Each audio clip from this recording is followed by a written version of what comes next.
दोस्तों, कई बार ऐसा होता है कि हम जाने अनजाने में कई ऐसी चीज़ों का हिस्सा बन जाते हैं, जिसका हमारे साथ दूर-दूर तक कोई ताल्लुकात ही नहीं होता। ऐसा ही कुछ हुआ था आशीष नाम के एक लड़के के साथ, वो भी हाईवे NH-44 पे।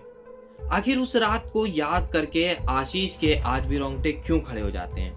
आइए जानते हैं इस वीडियो में। इससे पहले मैं वीडियो शुरू करूं, आप लोग हमारे चैनल को सब्सक्राइब जरूर करें। तो चलिए दोस्तों, वीडियो शुरू करते हैं। दोस्तों, ये कहानी है आशीष नाम के एक लड़के की, जो कि एक ट्रक ड्राइवर था। वो पिछले 20 सालों से NH-44 पे अपने ट्रक के साथ सफर कर रहा था। इस दौरान आशीष ने कई अजीब चीजें देखी थी, लेकिन जो आशीष ने पिछले महीने देखा, उसे याद करके आशीष की आज भी रूह कांप जाती है। आशीष का बताना है कि उस रात आशीष का ट्रक होशियारपुर के आसपास था और मौसम काफी ज्यादा ठंडा था और जो हाईवे था वो लगभग खाली ही था। कुछ गिनी चुनी 5-6 गाड़ियां ही चल रही थी। आशीष तभी देखता है कि थोड़ी आगे जाके एक औरत खड़ी है। उसने सफेद साड़ी पहन रखी है और वो इशारा करके गाड़ी रुकवाने की कोशिश कर रही है, लेकिन कोई भी गाड़ी रुक नहीं रही है। जो गिनी चुनी 4-5 गाड़ी चल रही हैं, उनमें से कोई भी गाड़ी वहां पे रुक ही नहीं रही है। आशीष देखता है कि वो जो औरत है वो काफी परेशान सी लग रही है। आशीष का उस जगह पर रुकने का कोई इरादा नहीं था, लेकिन आशीष फिर सोचता है कि कहीं ये औरत किसी प्रॉब्लम में हुई तो इसको इतनी रात में अकेला छोड़ना भी सही नहीं होगा। तो आशीष थोड़ा आगे जाके अपना ट्रक रोकता है और ट्रक की विंडो से बाहर मुंह निकालता है और उस औरत से पूछता है, आपको कहाँ जाना है? तो वो जो औरत थी वो आशीष की तरफ धीरे से अपना मुंह उठा के देखती है। आशीष का कहना था कि उसकी आंखों में एक अजीब सा दर्द था या फिर गुस्सा था। पहले तो आशीष को बड़ा ही अजीब सा फील होने लग जाता है उसकी तरफ देख के।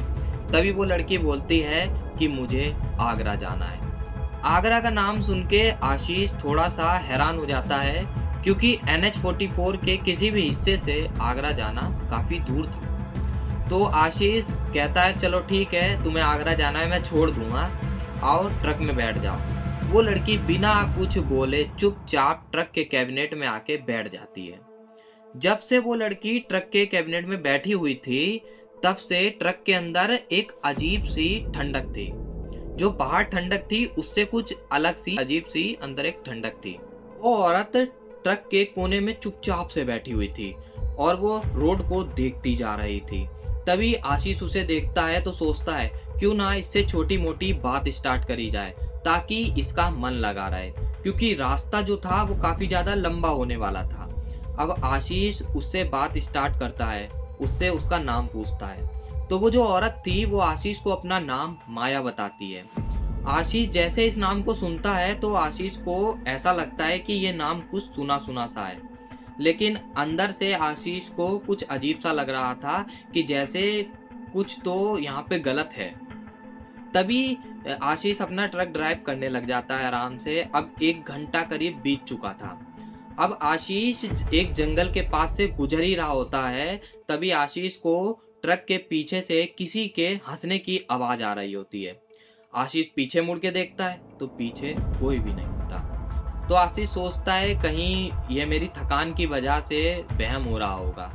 आशीष थोड़ी दूरी पे जाके अपना ट्रक रोकता है और माया से कहता है कि तुम 2 मिनट रुकना, मैं अभी आता हूँ। आशीष ट्रक से नीचे उतर ही रहा होता है, तभी वो ऐसा उसको महसूस हो रहा होता है कि जैसे कोई उसको घूर रहा है, लगातार घूरता ही जा रहा है।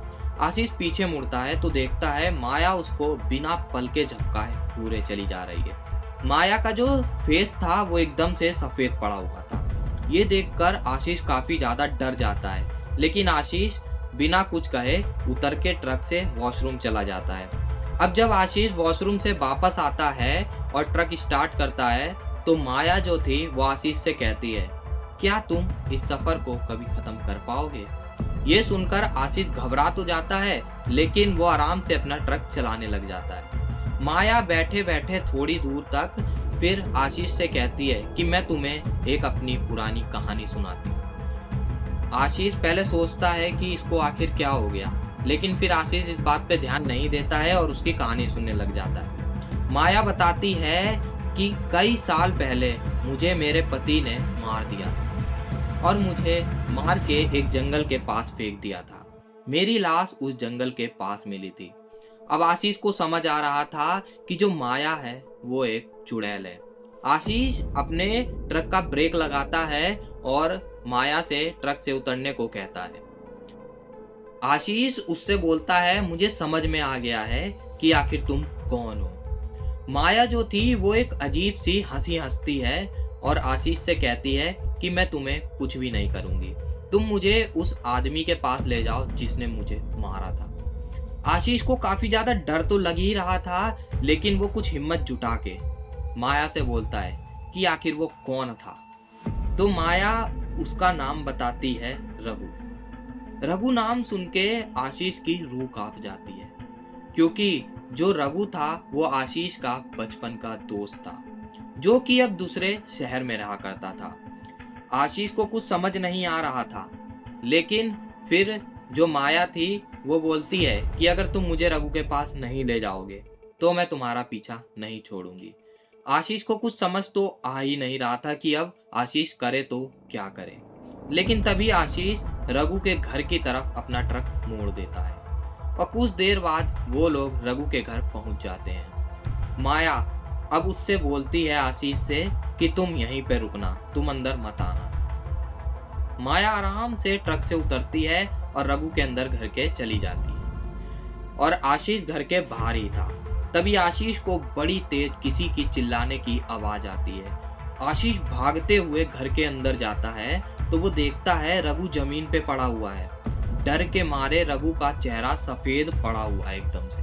तो जो रघु था वो आशीष से कहता है, मैंने यहाँ पे किसी को देखा, कुछ ऐसा जिसे मैंने पहले भी देखा है। ये सुनकर आशीष रघु से बोलता है, आखिर क्या?